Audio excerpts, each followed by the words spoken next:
Hello साथियों, multivariate procedure with are के इस कोर्स में आप सभी का बहुत बहुत स्वागत है।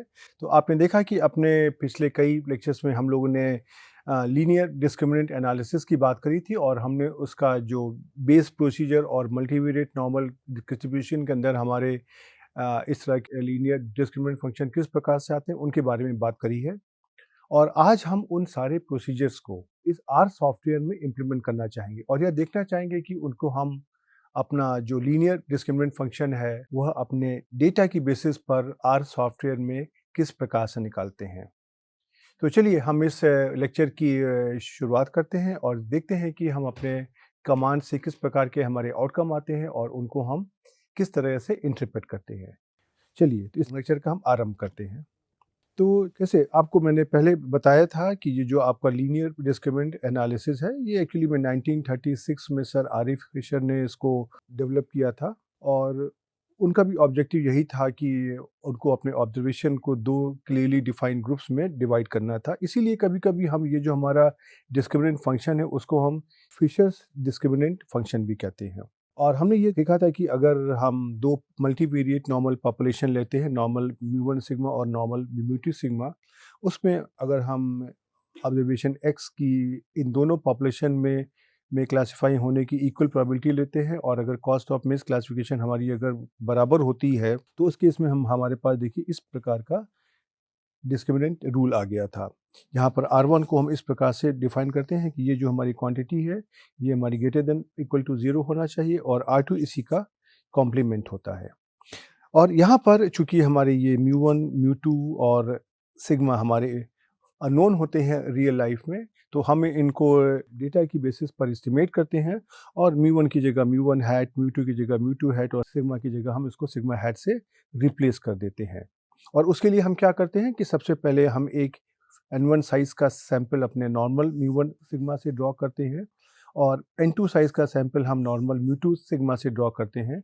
और जो हमारा ये पहली पॉपुलेशन से जो सैंपल आया है उसको हमने यहाँ पे सुपरस्क्रिप्ट 1 के द्वारा दिखा दिया है और दूसरी पॉपुलेशन का जो सैंपल है उसको हमने सुपरस्क्रिप्ट 2 के द्वारा दिखा दिया है। और इन दो सैंपल्स की बेसिस पर हम अपने जो पैरामीटर्स हैं म्यू1 म्यू2 और सिग्मा उनका एस्टिमेट निकालते हैं। तो जो म्यू1 का हमारा एस्टिमेटर आ जाता है वो हमारा सैंपल मीन वेक्टर होता है इस प्रकार से, और म्यू2 का जो हमारा एस्टिमेटर आता है ये हमारा सैंपल मीन वेक्टर होता है दूसरे सैंपल के ऑब्जर्वेशंस का, वो इस प्रकार से। और जो सिग्मा का हमारा एस्टिमेटर आता है उसको हमने कैपिटल एस के द्वारा दिखाया है, जो हमारा दोनों ऑब्जर्वेशन से पूल कोवेरियंस मैट्रिक्स को निकाल करके बनाया जाता है। और उसके बाद हम इन म्यू1 म्यू2 और सिग्मा को म्यू1 हैट म्यू2 हैट और सिग्मा हैट से रिप्लेस कर देते हैं। इसके बारे में हम आपको पहले के लेक्चर्स में सारी बात कर चुके हैं, मैं सिर्फ आपको खाली रिवीजन के लिए दिखा रहा हूँ। और इन अननोन क्वांटिटीज़ को उनके जो एस्टिमेटर्स हैं उनसे रिप्लेस करने के बाद में आपको R1 का यह रीजन मिल जाता है और R2 का इस प्रकार से रीजन मिल जाता है, राइट। और हम इसमें से जो भी लीनियर डिस्क्रिमिनेंट एनालिसिस को जब हम आर के अंदर देखते हैं तो ये हमारा जो ऑब्जर्वेशंस होते हैं उनको एज अ इनपुट वेरिएबल लेता है और हर एक केस के लिए हमको एक यहाँ पे कैटेगरिकल वेरिएबल डिफाइन करना पड़ता है जिसके द्वारा हम ये बता सकें कि कौन सा ऑब्जर्वेशन हमारा किस क्लास को बिलोंग कर रहा है, राइट। तो अपने इस आर सॉफ्टवेयर में जो लीनियर डिस्क्रिमिनेंट एनालिसिस का जो हमारा कमांड होता है वो ये होता है LDA, और ये हमारा जो बिल्ट इन पैकेज है मास उसके अंदर होता है MASS, सभी कुछ अपर केस अल्फ़ाबेट्स में। और यहाँ पे हम आपको बताएंगे कि जो भी हमारी प्रॉब्लम हमको दी होती है उसमें से जो हमारे नंबर ऑफ डिस्क्रिमिनेंट फंक्शंस होते हैं ये हमारे जो नंबर ऑफ प्रेडिक्टर्स वेरिएबल हैं और उसमें से या जो नंबर ऑफ ग्रुप्स हमारे डिपेंडेंट वेरिएबल हैं उसमें से एक कम, इन दोनों में से जो भी स्मॉलर जो भी छोटी संख्या होगी उसके बराबर होगा। तो LDA को आर सॉफ्टवेयर में यूज़ करने के लिए हम इस प्रकार से लिखते हैं, LDA का कमांड लिखेंगे, उसके बाद हम यहाँ पे उसको फार्मूला देंगे, उसके बाद में डेटा देंगे या उसमें साथ में हम इसका जो भी ग्रुपिंग वेरिएबल भी हमको देना पड़ेगा। तो इस प्रकार से हम इसको यहाँ पे एग्जीक्यूट करते हैं। तो जैसे फार्मूला में हमने बता दिया फार्मूला में हमें क्या देना है, जो हमको इस प्रकार से ग्रुप्स को पहले देना है और टिल्डा को करके x1 plus x2 plus x करके हमको उसको देना पड़ता है, जिस प्रकार से हमने आपको मल्टीपल लीनियर रिग्रेशन मॉडल में भी इस तरह का कार्य करके दिखाया था। और इसके बाद हमको एक्स जो भी हमारा है, ये हमारा एक डेटा होता है, इसको हमको मैट्रिक्स के फॉर्मेट में, डेटा फ्रेम के फॉर्मेट में हम इसको यहाँ पर दे सकते हैं। उसके बाद में ग्रुपिंग हमारा एक फैक्टर होता है जो यह स्पेसिफाई करता है कि हमारे ऑब्जर्वेशन के कौन कौन से क्लासेस हैं। उसके बाद में हमारा ये डेटा होता है, ये हमारा एक ऑप्शनल डेटा फ्रेम या लिस्ट या कोई ऐसा एनवायरनमेंट होता है जहाँ जहाँ पर हम फॉर्मूले में दिए गए वेरिएबल को डिफाइन करते हैं। उसके बाद में हमारा होता है प्रायर। ये जो प्रायर प्रोबेबिलिटीज़ हैं, ये हमारी उस पॉपुलेशन की जो प्रोबेबिलिटीज़ हैं, ये उसको डिफ़ाइन करती हैं, और अगर इसको हम स्पेसिफ़ाई नहीं करते हैं, तो जो हमारी ट्रेनिंग डेटा सेट हमने लिया है, उसके अंदर जो भी प्रोपोर्शंस होते हैं, वह प्रायर प्रोबेबिलिटी वहाँ से इस्तेमाल हो जाती हैं, राइट? तो उसी तरीके से हमारे पास एक और ऑप्शन होता है सीवी। अगर ये हमारा लॉजिकल वेरिएबल होता है, अगर यह ट्रू होता है, देन हमको जो भी हमारे इसके जो रिजल्ट्स आते हैं, उन रिजल्ट्स को साथ में क्लासेस और पोस्टीरियर प्रोबेबिलिटी के साथ में leave one out cross validation की टेक्निक से निकाल करके बताता है।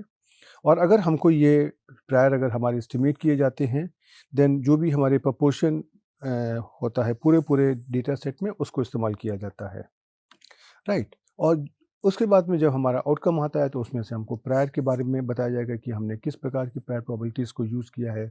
मीन्स के द्वारा हम उसको ग्रुप मीन्स के बारे में बताया जाता है। और स्केलिंग यहाँ पर होती है, एक मैट्रिक्स होती है जो हमारे ऑब्जर्वेशन को नॉर्मलाइज कर देती है कि जिससे कि हमारा जो with in group covariance matrix है, ये हमारी स्फेरिकल हो जाए। और कैपिटल एन हमारा नंबर ऑफ ऑब्जर्वेशन जिनका हमने इस्तेमाल किया है, ये उसकी इन्फॉर्मेशन देता है। तो चलिए हम एक यहाँ पे छोटा-सा उदाहरण लेते हैं, और उस उदाहरण के द्वारा हम अपने एलडीए का जो इम्प्लीमेंटेशन है, उसको समझने की कोशिश करते हैं।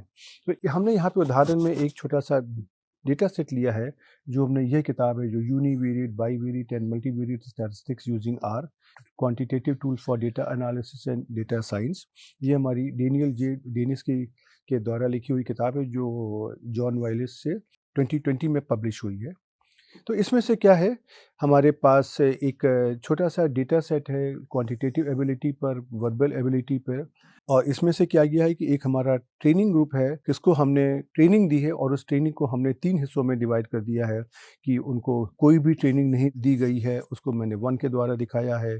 कुछ ट्रेनिंग दी गई है, उसको 2 के द्वारा इंडिकेट किया गया है, और काफ़ी ट्रेनिंग दी गई है, इसको हमने 3 के द्वारा इंडिकेट किया है, राइट? तो इस डेटा में हमने क्वांटिटेटिव एबिलिटी और वर्बल एबिलिटी को एक ट्रेनिंग ग्रुप पर दिया है, और उसमें से जो भी उनके लर्निंग स्किल्स है, उसके ऊपर ये हमने डेटा लिया है। तो देखिए इस प्रकार का है, हमने यहाँ पे 9 ऑब्जर्वेशंस लिए हैं 1 से 9 तक, और उनका जो भी क्वांटिटेटिव और वर्बल जो भी उनका डेटा है, उसको हमने देखिए यहाँ पे इस सेकंड और थर्ड कॉलम में लिखा हुआ है। और उसके बाद जो हमारा फोर्थ कॉलम है ट्रेनिंग, यहाँ पर हमने देखिए 3 नंबर इस्तेमाल किए हैं, 1, 2 और 3।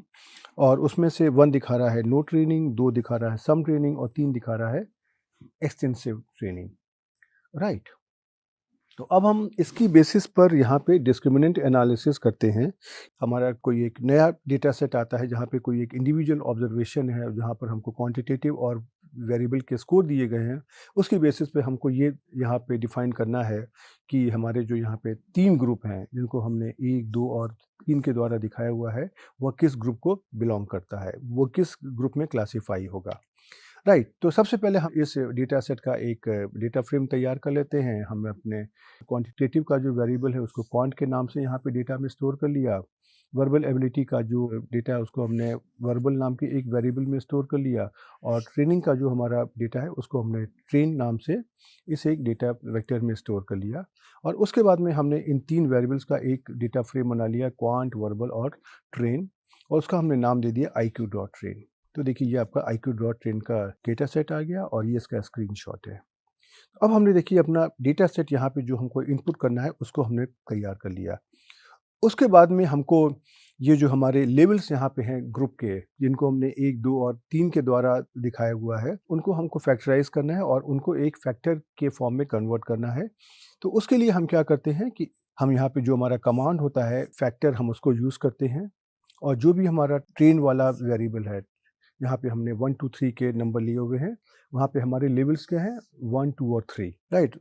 उसको हम यहाँ train.f में इसका आउटपुट स्टोर करते हैं और फिर हम इसके जो लेवल्स हैं 1 2 3 के हैं उसको हम चेंज कर देते हैं।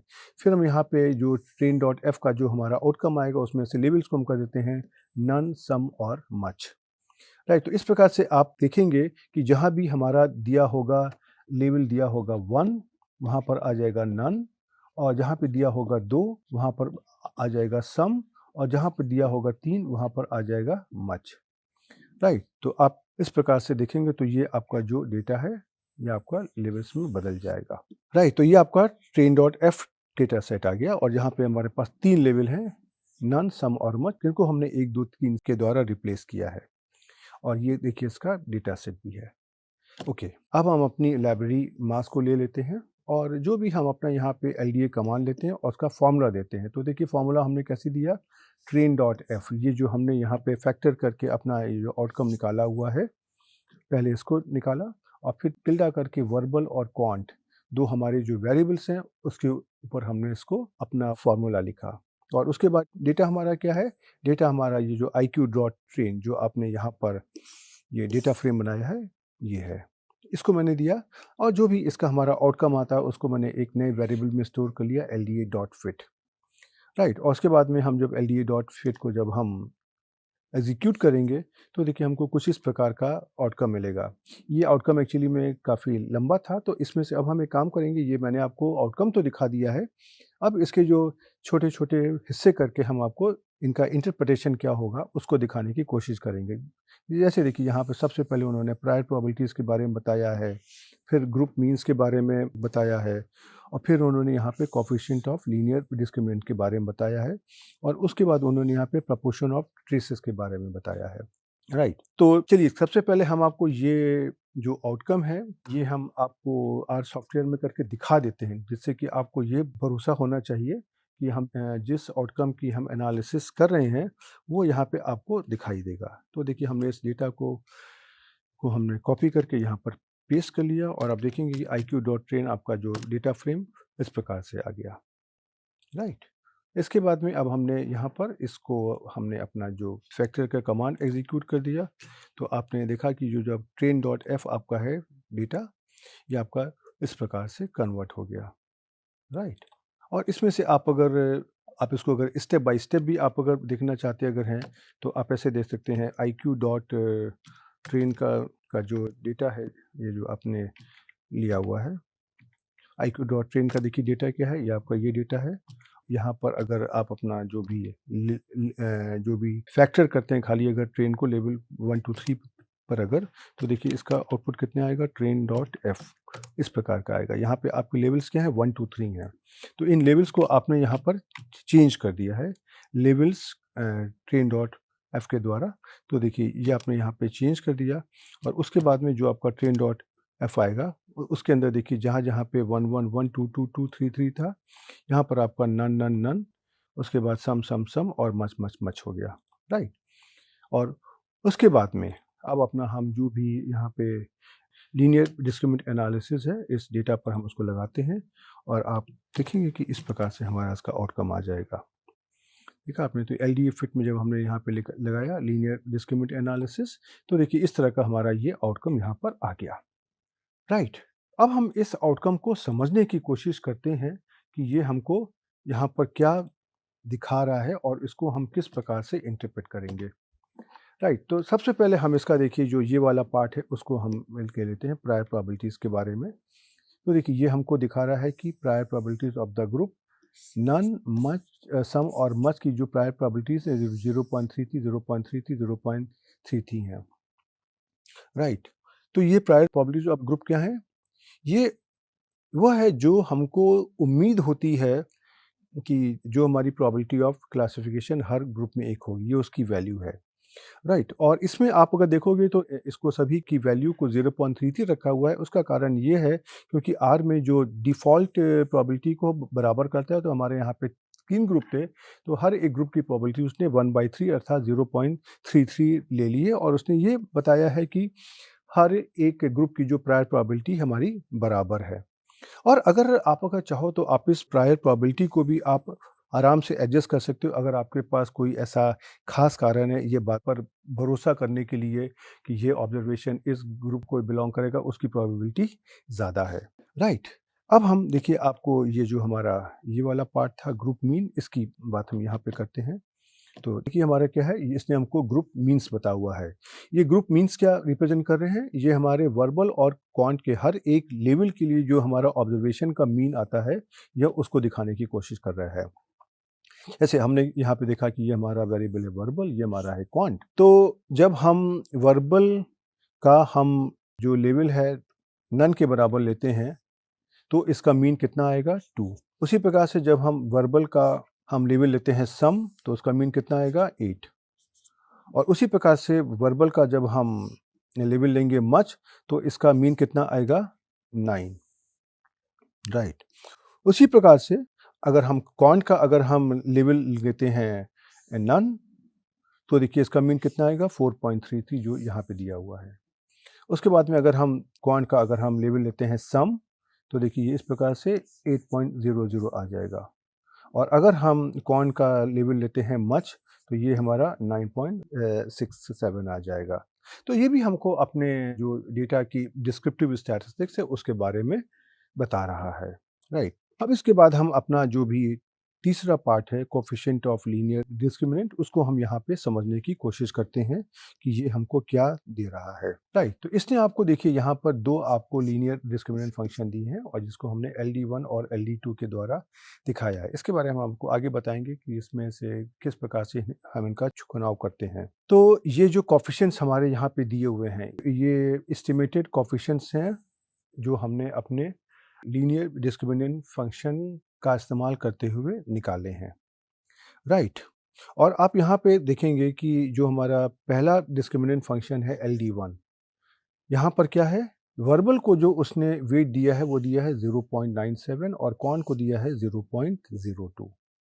और उसी तरीके से जो हमारा दूसरा लीनियर डिस्क्रिमिनेंट फंक्शन है, यहाँ पे उसने वर्बल को वेट दिया है -0.59 और क्वांट को वेट दिया है 0.831 करके, राइट।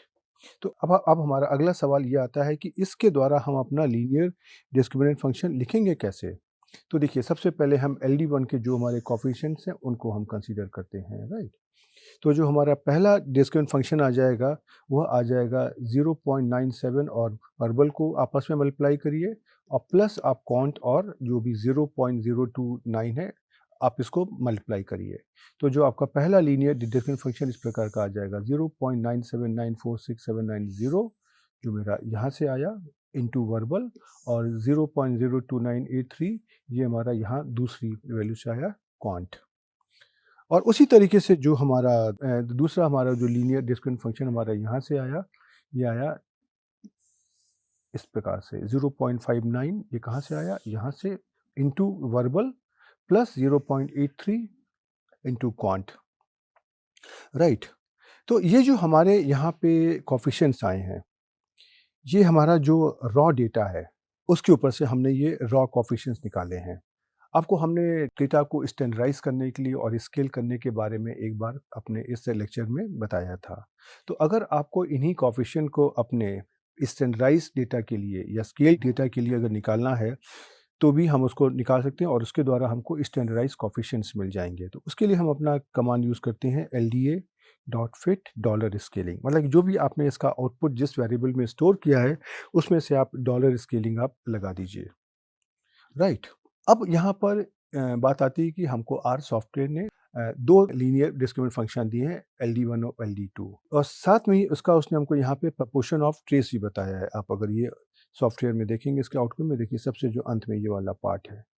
तो अब हम जरा सा इसको समझने की कोशिश करते हैं कि ये क्या है, राइट। तो आप देखेंगे कि LD1 में जो हमारा ट्रेस का प्रपोर्शन कितना है 9.89 और LD2 में कितना प्रपोर्शन है 0.011। ये क्या है, ये एक्चुअली में हमको दिखा रहा है कि LD1 और LD2 के ये हमारे इम्पोर्टेंस के मेज़र हैं हर एक फंक्शन के लिए। और अगर ये जो हमारे जो उनकी वैल्यूज़ आई हैं, अगर ये वैल्यू जितनी ज़्यादा होगी हमको हमारे उस लीनियर डिस्क्रिमिनेंट फंक्शन की वैल्यू उतनी ही ज़्यादा इम्पॉर्टेंट होगी।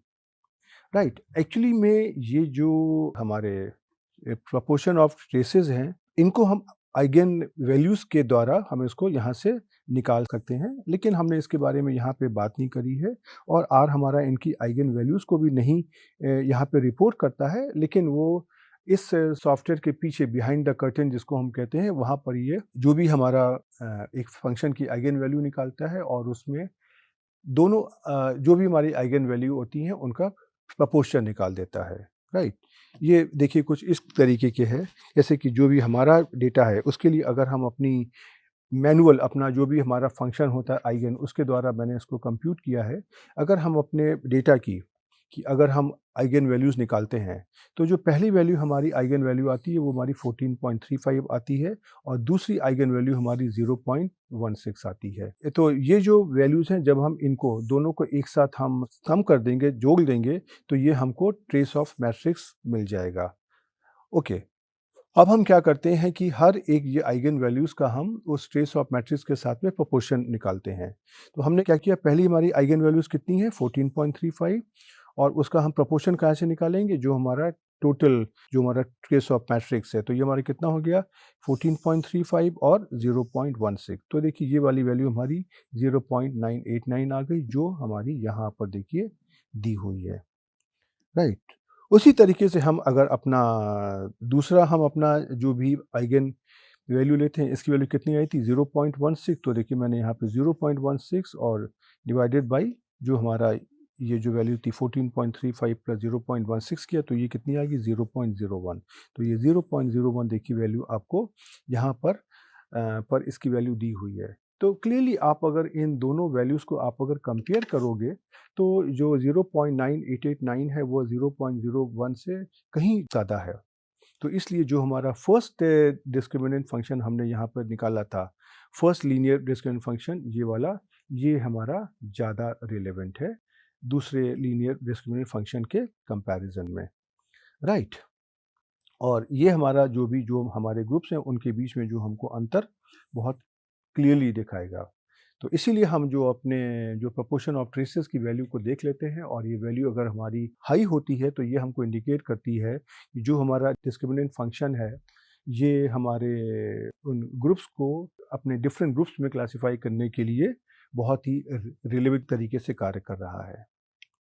राइट, अब ज़रा सा आपको कुछ और हम यहाँ पे बातें दिखाना चाहेंगे कि ज़रा सा हमने ये जो अपना एलडीए फिट, ये जो हमारा आउटकम आया था, आप देखिए ये वाला एलडीए फिट, ये जो आया था, जो हमने यहाँ पर ये निकाला था, इसको ज़रा हम प्लॉट करते हैं और देखते हैं कि क्या हमको इससे इन्फॉर्मेशन मिलती है। तो देखिए जब इसको हम प्लॉट करते हैं, तो देखिए यहाँ पे क्या आ गया, ये तो हो गया नन, नन, नन, और यहाँ पे क्या आ गया सम, सम, सम, और यहाँ पे क्या आ गया मच, मच, मच। तो अगर आप क्लासिफाई करने की कोशिश करिए, तो आप देखते हो कि ये नन वाले बिल्कुल हमारे क्लियरली हमारे क्लासिफाई हो गए। उसी तरीके से सम वाले ये तो हमारे यहाँ पे दो एक साथ क्लासिफाई हो रहे हैं, मच वाले हमारे यहाँ पर एक साथ क्लासिफाई हो रहे हैं, लेकिन एक सम ये और जो थोड़ा सा बाकी हमारे ग्रुप से दूर है।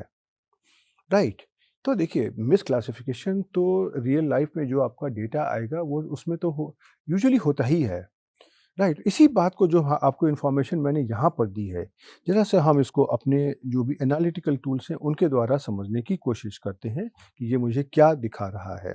अब जब हमने अपने इन डिस्क्रिमिनेंट फंक्शन को निकाल लिया है, उसके बाद हम जो हमारे ऑब्जर्वेशंस हैं उनकी जो ग्रुप मेंबरशिप है उसको हम प्रेडिक्ट करने की कोशिश करेंगे।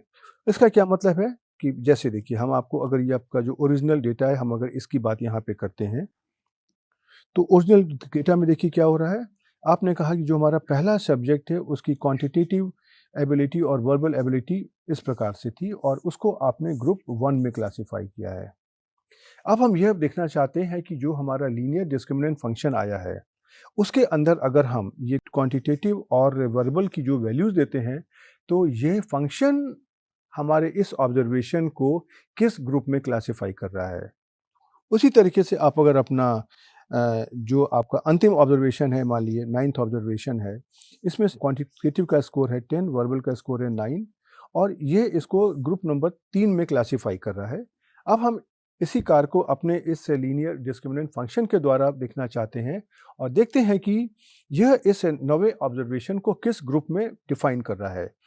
अगर हम यहाँ पे जो भी अगर अपना हम प्रिडिक्ट करते हैं और इसका जो भी प्रिडिक्टेड हमारा जो भी ग्रुप होगा, जो हम अपने लीनियर डिस्क्रिमिनेंट फंक्शन के द्वारा निकाल रहे हैं, वो अगर ये और ये हमारे अगर दोनों 100% मैच कर जाते हैं, अर्थात हमारा प्रिडिक्टेड ग्रुप यहाँ पे 1 1 1 2 2 2 और 3 3 3 आ जाता है। इसका मतलब है कि हमारा लीनियर डिस्क्रिमिनेंट फंक्शन 100% सही तरीके से काम कर रहा है और यहाँ पे कोई मिसमैच नहीं हुआ है।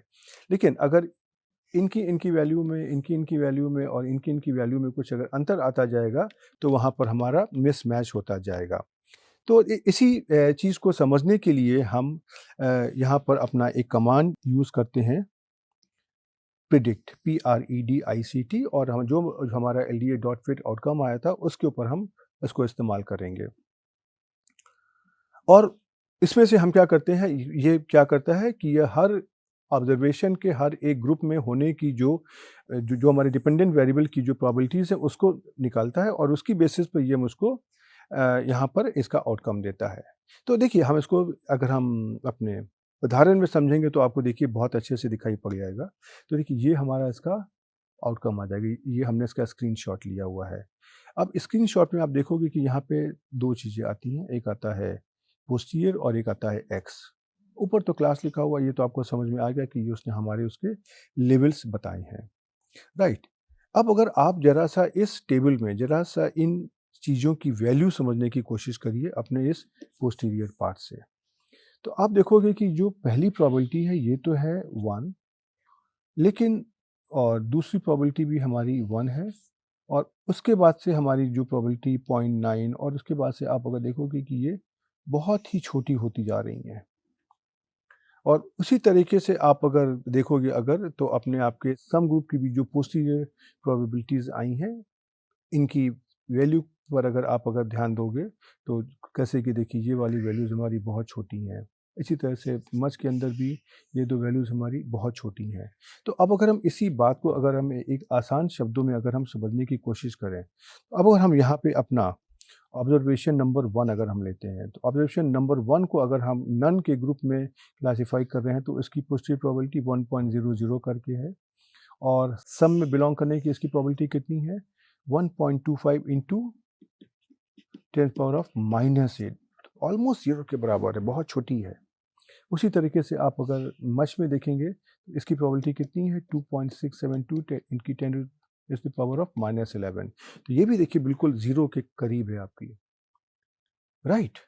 तो इसी चीज़ की हम यहाँ पर एनालिसिस करते हैं और उसकी बेसिस पे हमको हमको मिलता है कि जो हमारा ऑब्जर्वेशन नंबर 1 है वो तो हमारे जो ग्रुप नंबर 1 है अर्थात नन, उसी के अंदर इसको क्लासिफाई होना चाहिए, राइट। तो देखिए यहाँ पर मैंने आपको यही दिखाया है कि देखिए ये मैंने यहाँ पे आपको साफ-साफ दिखाने के लिए जो इस आउटपुट में आपके देखिए मैंने यहाँ पे एक स्क्वायर्स बना दिए जिससे कि हम आपको आसानी से समझा सकें इस प्रकार के, राइट। तो अब आप यहाँ पर देखेंगे कि हर एक ऑब्जर्वेशन में अगर हम पहले ऑब्जर्वेशन में बात करते हैं तो इन 3 प्रोबेबिलिटीज़ को जो हमने नन के अंदर हरे रंग का स्क्वायर बनाया हुआ है, एक रेक्टेंगल बनाया है, ये वैल्यूज़ हमारी ठीक हैं, लेकिन बाकी जो हमारी 2 वैल्यूज़ हैं ये हमारी बहुत छोटी हैं। तो इसका मतलब है कि जो हमारा ऑब्जर्वेशन है ये हमारा ग्रुप 1 को बिलॉन्ग करेगा। अब आप अगर ध्यान दीजिए कि जो आपका ऑब्जर्वेशन था, इसमें से आप अगर देखिए अगर जो आपका ओरिजिनल ऑब्जर्वेशन था आपका, आपके जो पहले 3 ऑब्जर्वेशन ग्रुप 1 को, अगले 3 ऑब्जर्वेशन ग्रुप 2 को और अगले 3 ऑब्जर्वेशन आपको ग्रुप 3 को बिलॉन्ग करते हैं। ये मैंने जान के लिया है सो दैट कि आपको मैं समझा सकूँ उनको। तो आपने देखा कि पहले 3 जो ऑब्जर्वेशन आए हैं उसको हमारे सॉफ्टवेयर ने इस आउटकम में नन के अंदर डिवाइड कर दिया और यही तो एक्सपेक्टेड भी था। अब हम अपने जो भी अगले 3 ऑब्जर्वेशन की बात हम करते हैं, तो हम देखते हैं कि अगले 3 ऑब्जर्वेशन को तो उसने ग्रुप 2 में यहाँ पे डिवाइड कर दिया है क्योंकि ये प्रोबेबिलिटी ठीक है, लेकिन बाकी सारी प्रोबेबिलिटी हमारी जो उसकी हैं, नन और मच को बिलॉन्ग करने की वो बहुत छोटी हैं। लेकिन साथ में इसने देखिए जो हमारा चौथा ऑब्जर्वेशन है, ऑब्जर्वेशन नंबर 7, उसको भी उसने सम ग्रुप में उसको क्लासिफाई कर दिया है। और उसी प्रकार से अगर हम अपने मच के कॉलम में देखते हैं तो ऑब्जर्वेशन नंबर जो 8 और 9 हैं, ये हमारे मच के ग्रुप में क्लासिफाई हो गए हैं। और जबकि कायदे की बात तो ये है कि ये जो हमारा ऑब्जर्वेशन नंबर 7 है, इसको हमारा मच के अंदर आना चाहिए था, लेकिन ये सम के अंदर क्लासिफाई हो चुका है। राइट, तो ये देखिए यहाँ पर आपको इस प्रकार से इसकी जो पोस्टीरियर प्रोबेबिलिटीज़ मिल जाती हैं, उसके द्वारा हमको समझ में आ जाता है कि हमारा लीनियर डिस्क्रिमिनेंट फंक्शन जो हमने निकाला है, जब हम इसको अपने ओरिजिनल डेटा पर एग्जीक्यूट करते हैं तो ये किस प्रकार से कार्य कर रहा है। ओके, तो इसीलिए मैंने आपको बताया कि जिस तरह से जो हमारा आउटकम आ रहा है पोस्टीरियर, ये क्या कर रहा है, ये हमको हर एक ऑब्जर्वेशन का जो प्रेडिक्शन हो रहा है उससे एसोसिएटेड पोस्टीरियर प्रोबेबिलिटीज़ को हमको बताने की कोशिश कर रहा है कि हर उस ऑब्जर्वेशन के जो हमारे पास किसी पर्टिकुलर ग्रुप में क्लासिफाई होने की प्रोबेबिलिटी कितनी है। राइट, तो देखिए यही बात मैंने आपको यहाँ पर दिखा दिया है कि जो मैंने आपको समझाया है। राइट, तो अब हम यहाँ पर हम देख सकते हैं कि आपके ऑब्जर्वेशन नंबर 1 से 3 ये हमारे नन ग्रुप को क्लासिफाई हो गए, ऑब्जर्वेशन नंबर 4 से 7 हमारे सम ग्रुप को क्लासिफाई हो गए और 8 और 9 हमारे यहाँ पर मच में क्लासिफाई हो गए।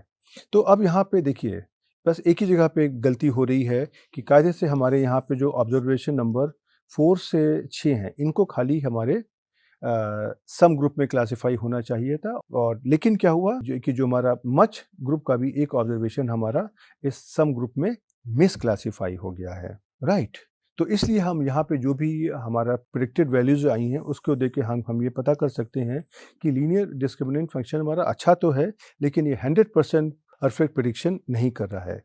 क्योंकि 100% प्रेडिक्शन कब होता, जब इसने हमको हर एक ग्रुप में 3-3 ऑब्जर्वेशंस को क्लासिफाई किया होता, नन में 3, सम में 3 और मच में 3।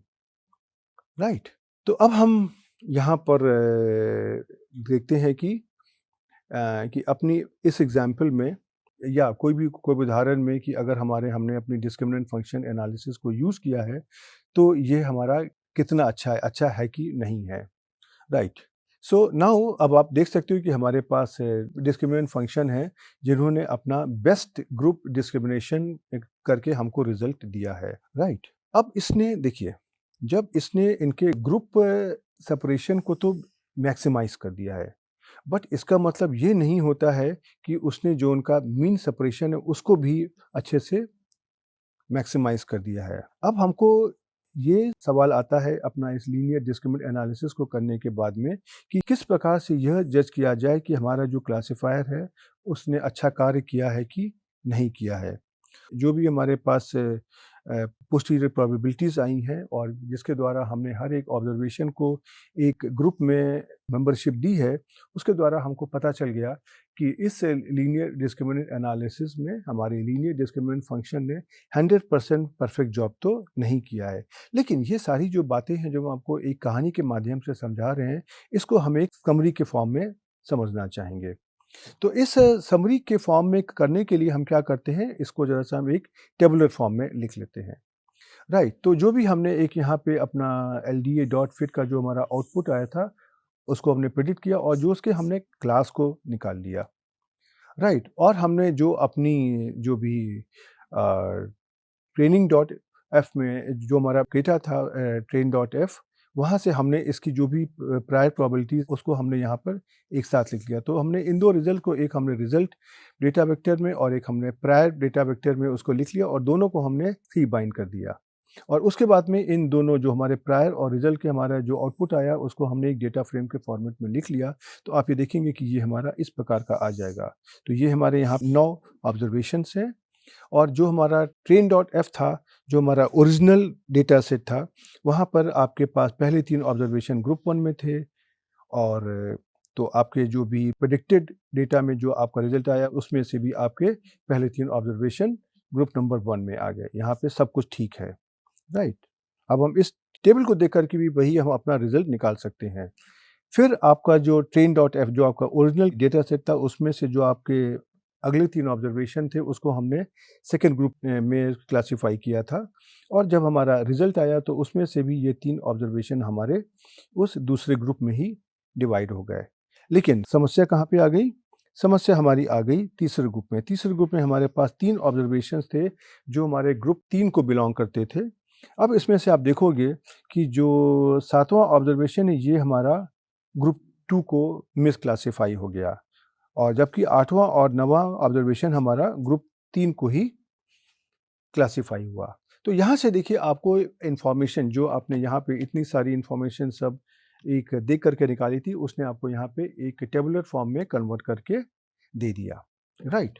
और इसी को आप अगर देखोगे तो मैंने आपको यही यहाँ बताने की कोशिश करी है कि जो ट्रेन डॉट एफ आपका कॉलम है, ये आपको जो actual membership of the group है, जो हमारा ओरिजिनल डेटा में जो ग्रुपिंग हुई थी उसके बारे में बता रहा है। जो हमारा रिज़ल्ट क्या बता रहा है, ये हमने अपने लीनियर डिस्क्रिमिनेंट फंक्शन को इस्तेमाल करके जो ग्रुप मेंबरशिप प्रिडिक्ट करी है उसके बारे में बता रहा है, राइट? और जैसे मैंने आपको बताया कि जो आपके पहले 3 केसेस हैं पूरे करेक्ट हैं, दूसरे 3 केसेस पूरे करेक्ट हैं, लेकिन जो हमारा तीसरा केस है मच का, वो हमारा तीसरे ग्रुप की जगह हमारा दूसरे ग्रुप में चला गया है। तो अर्थात यहाँ पर हमारे पास एक मिसक्लासिफाइड केस हो गया और यहाँ पे मिसक्लासिफिकेशन हो गया, अर्थात एक यहाँ पे गलत क्लासिफिकेशन हो गया, राइट? अब इसी ऑब्जर्वेशन को अगर हम चाहें तो अपना हम जिस कन्फ्यूजन मैट्रिक्स के द्वारा भी हम समझ सकते हैं। तो आर सॉफ्टवेयर में अपनी इस कन्फ्यूजन मैट्रिक्स को हम किस प्रकार से तैयार करते हैं और इस कन्फ्यूजन को मैट्रिक्स को देख करके हमको भी यही रिजल्ट मिल जाएंगे जो हमने अभी यहाँ पर निकाले हैं। तो देखिए कन्फ्यूजन मैट्रिक्स क्या होती है, एक टेबुलर फॉर्म ही तो होता है। तो हमने ये जो यहाँ पे ट्रेन डॉट एफ और रिजल्ट के जो हमने यहाँ पे कब निकाला है उसी को हम टेबुलर फॉर्म में कर देते हैं। तो हमने कर दिया टेबल और हमने ट्रेन डॉट एफ और रिजल्ट उसकी मैंने एक फ्रीक्वेंसी टेबल बना दी और उसको हमने नाम दे दिया कन्फ्यूजन, इसका जो आउटकम आएगा। तो आप देखोगे कि ये हमारी एक 2 बाई 2 की टेबल इस प्रकार से बन के आ गई। यहाँ पर ये हमारा है रिजल्ट और ये हमारा है यहाँ पे ट्रेनिंग हमको दी गई है। तो देखिए रिजल्ट में क्या था, ट्रेन डॉट एफ में आपके पास 3 ग्रुप थे, ग्रुप नंबर 1, ग्रुप नंबर 2 और ग्रुप नंबर 3 और जो उसको आपको वहाँ से जो रिज़ल्ट आया है उसमें से आपके यहाँ पे इस प्रकार से आया कि उसने 3 ऑब्ज़र्वेशन सही क्लासिफ़ाई किए, अगले 3 ऑब्ज़र्वेशन उसने सही क्लासिफ़ाई किए, लेकिन अगले 3 ऑब्ज़र्वेशन में उसने 2 ऑब्ज़र्वेशन सही क्लासिफ़ाई किए, लेकिन जो 1 ऑब्ज़र्वेशन है इसको उसने मिस क्लासिफ़ाई कर दिया। अर्थात ये हमारे मच की कैटेगरी का था लेकिन इसने उसको रिज़ल्ट की कैटेगरी में डाल दिया। राइट, तो इस प्रकार से आप अगर देखेंगे तो कन्फ्यूजन मैट्रिक्स के द्वारा आपने जो सारे कंक्लूजन्स वहाँ पे सोच समझ करके लिए हैं वही कंक्लूजन आप बहुत आसानी से इस मैट्रिक्स के द्वारा भी ले सकते हैं, राइट? तो देखिए यही बात मैंने आपको समझाने की यहाँ पर कोशिश करी है कि जो आपके पहले ग्रुप के आपके जो 3 वेरिएबल्स थे आपके, राइट, उसको हमने सही तरीके से क्लासिफाई हो गए हैं। जो हमारे अगले 3 वेरिएबल्स थे ये भी हमारे सही तरीके से क्लासिफाई हो गए हैं और लेकिन जो हमारे अगले 3 वेरिएबल में से हमारे 2 ऑब्जर्वेशन सही क्लासिफाई हो गए हैं और बाकी 1 ऑब्जर्वेशन हमारा गलत क्लासिफाई हो गया है, राइट? एक हमारा जो परफेक्ट लीनियर डिस्क्रिमिनेंट एनालिसिस किस प्रकार से होती, ये जो हमारी कन्फ्यूजन मैट्रिक्स है इसमें से हमारे सारे एलिमेंट्स खाली डायगोनल पर होते और जो ऑफ डायगोनल एलिमेंट्स हमारे सारे हैं उनको ज़ीरो होना चाहिए था, राइट? लेकिन आप देखेंगे रियल लाइफ में ऐसा होना बहुत ही कठिन कार्य है, राइट? अब इसी टेबल को अगर हम चाहें अगर हम तो एक रिलेटिव फ्रीक्वेंसी के द्वारा भी हम देख सकते हैं। तो इस तरह की टेबल को तैयार करने के लिए हम क्या करते हैं, इसी जो हमने कन्फ्यूजन टेबल निकाली है उसी को प्रोपोर्शन फॉर्म में निकाल लेते हैं। उसका कमांड होता है हमारा prop डॉट टेबल, PROP.TABLE। तो वही जो आपने कन्फ्यूजन जो मैट्रिक्स निकाली है या जो कन्फ्यूजन का जो टेबुलर डेटा लिया है वही देखिए आपका एक प्रोपोर्शन फॉर्म में कन्वर्ट हो गया। तो क्या हो गया, देखिए पहले ग्रुप में 0.33, दूसरे ग्रुप में 0.33 और तीसरे ग्रुप में 0.22 और जबकि ये यहाँ पर एक 0.11 करके आ गया, राइट? और ये 0.11 क्यों है? क्योंकि आपका 9 में से एक ऑब्जर्वेशन हमारा अलग हो रहा है तो इसकी प्रोबेबिलिटी कितनी थी, 1/9। तो ये हमारा जो ऑब्जर्वेशन है ये हमारा मिसक्लासिफाई हो गया है, राइट? तो देखिए इन्हीं ऑब्जर्वेशन को ज़रा से हम अपने आपको इस आर सॉफ्टवेयर के अंदर भी हम करके दिखाते हैं और यहाँ पे आप तो देखिए आपने यहाँ पर एलडीए फिट को तो देख लिया था। अब हम इसकी जो भी जो ये ग्राफ है इसको पहले हम ज़रा से यहाँ पर प्लॉट करते हैं।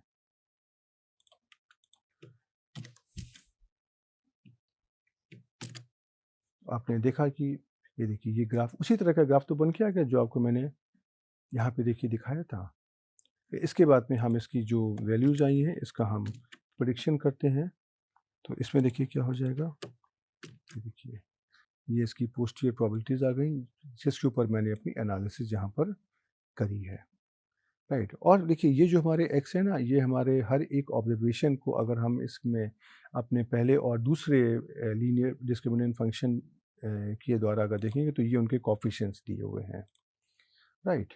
अब आप देखेंगे कि इसी चीज़ को जब हमने यहाँ पर अपने इस टेबुलर फॉर्म में करने की कोशिश करी तो आप ये देख सकते हैं कि जब इसको हम यहाँ पर एग्जीक्यूट करेंगे तो देखिए उसी तरह का हमारा रिजल्ट आ गया। और ये हमारा ट्रेनिंग में जो हमारे train.f के वेक्टर के का जो ग्रुप था और जो हमारा प्रिडिक्टर ग्रुप से जो हमारा रिजल्ट आया है, ये हमारी वैल्यूज़ यहाँ पर आ गई। और इसी को अगर हम मान लीजिए कि अपने अगर हम कन्फ्यूजन मैट्रिक्स के फॉर्म में अगर हम करना चाहते हैं तो आप यहाँ पे देखोगे तो ये हमारा जो कन्फ्यूजन है ये देखिए यहाँ पे आ गया इस प्रकार से। इसमें आपने देखा कि डायगोनल पे इसकी वैल्यू कितनी है, 3 3 2 और कायदे से 3 3 3 होनी चाहिए थी, राइट। और इसी चीज़ को अगर हम अपने प्रोपोर्शन फॉर्म में अगर हम निकालना चाहते हैं तो इसको हम प्रोपोर्शन फॉर्म में भी निकाल सकते हैं। अर्थात हमने यहाँ पे इस अपने कन्फ्यूजन मैट्रिक्स के ये हमारे जो भी एलिमेंट हैं 3 0 0 0 3 0 0 1 2 हर एक ऑब्जर्वेशन को हमने 9 से डिवाइड कर दिया है। 9 क्यों? क्योंकि हमारे पास टोटल 9 ऑब्जर्वेशन ही तो हैं। तो देखिए जब आप करोगे तो देखिए 3 डिवाइडेड बाई 9 कितना हो जाएगा, 1/3, तो 0.33 करके आ गया। उसी तरीके से यहाँ आप देखेंगे जो लास्ट डायगोनल वैल्यू है 2/9 तो ये हमारा 0.22 आ जाएगा, राइट। तो चलिए अब हम इस लेक्चर को यहाँ पर रोकते हैं। और आपने देखा यहाँ पर कि हमने अपने इस लीनियर डिस्क्रिमिनेंट एनालिसिस को आर सॉफ्टवेयर में आपको इम्प्लीमेंट करके दिखाया। और आपने देखा कि ये तो बहुत ही आसान काम था। आसान तो था, कब? जब आपको इसके कॉन्सेप्ट समझ में आ गए हैं कि हमने यहाँ पे क्या निकाला है। अगर ये जो एलडीए डॉट फिट अगर मैं आपको डायरेक्ट अगर मैं दिखा देता तो आपको क्या उम्मीद है कि आपको ये समझ में आता? नहीं, बहुत कठिन होता। लेकिन इसीलिए हम कहते हैं आपको इस कोर्स में हम यहाँ पे कुछ जो भी हमारे पास सीमित समय है उसमें से मैंने कुछ चुने हुए टॉपिक्स को लेने की कोशिश करी है। लेकिन हम आपको यही कहेंगे, आपको कोई और भी ऐसा अगर मल्टीवेरिएट प्रोसीजर अगर खुद से समझना है तो आप उसको एक बार किताब से देख लीजिए, उसको आर में कैसे इम्प्लीमेंट करते हैं, वहाँ से आपको उसका इंटरप्रिटेशन मिल जाएगा और आप किसी भी मल्टीवेरिएट प्रोसीजर को अपने आप से समझ सकते हैं। तो इसी प्रकार से हमने इसमें अपने लीनियर डिस्क्रिमिनेंट एनालिसिस में आपको जो मेन रिजल्ट्स बताए और उसके बाद हमने आपको जो उनका इम्प्लीमेंटेशन आर सॉफ्टवेयर में कैसे करते हैं वो भी दिखाया। साथ में मेरा मकसद ये भी था कि जो वैल्यूज़ यहाँ पे आ रही हैं वो वैल्यूज़ क्या चीज़ कंप्यूट करके आई हैं, यह भी मैंने आपको यहाँ पर दिखाने की कोशिश करी है। अब आपका नंबर है, आप कोई भी डेटा सेट लीजिए और वहाँ पे इस तरह का लीनियर डिस्क्रिमिनेंट फंक्शन आप वहाँ पर निकालिए। और साथ में मैंने आपको आर के अंदर बहुत सारे ऑप्शंस होते हैं, लेकिन मैंने यहाँ पे कुछ जो कलेक्टेड कॉमन ऑप्शंस हैं खाली उनको लिया है और अपने इस एलडीए को बताया है। लेकिन आप ज़रा सा उन ऑप्शन को भी देखिए कि उन ऑप्शन के द्वारा क्या होता है।